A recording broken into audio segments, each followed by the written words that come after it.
Your home deserves a guru. Find 20 types of licensed and insured house experts at casaGURU.com. No two properties are identical. Therefore, it takes a professional property appraiser to calculate the value of a home. To find out what an appraisal is, we spoke with Barry Lebo, a member of the Appraisal Institute of Canada. A professional property appraisal is basically an estimate of value backed by someone who's experienced, can analyze the market, interpret the data, and be totally impartial in their findings. But why does one need their property appraised? For the average homeowner, they know appraisers as the person who comes because they need a mortgage. But it can go beyond that. What happens if there's an estate? 40% of Canadian marriages end in divorce, so divorces. Some appraisers deal in litigation, some expropriation, some are doing tax work. There are so many reasons, and a lot of them have nothing to do with the mortgage business, the traditional.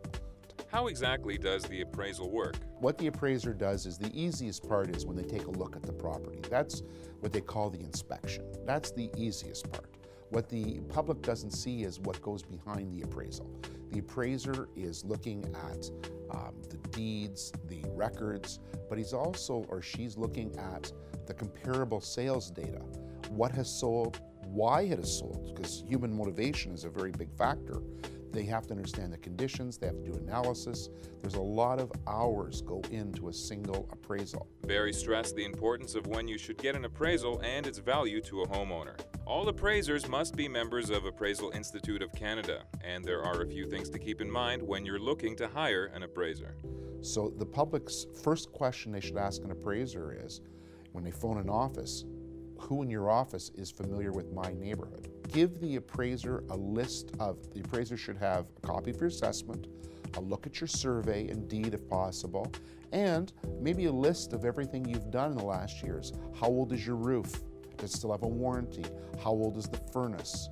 So they should have a list of these items for the appraiser. Since an appraisal is so important, it should be done thoroughly and not rushed. However, the time frame and cost, if any, can depend on why the home is being appraised. We are not result-oriented. We get paid for professional advice.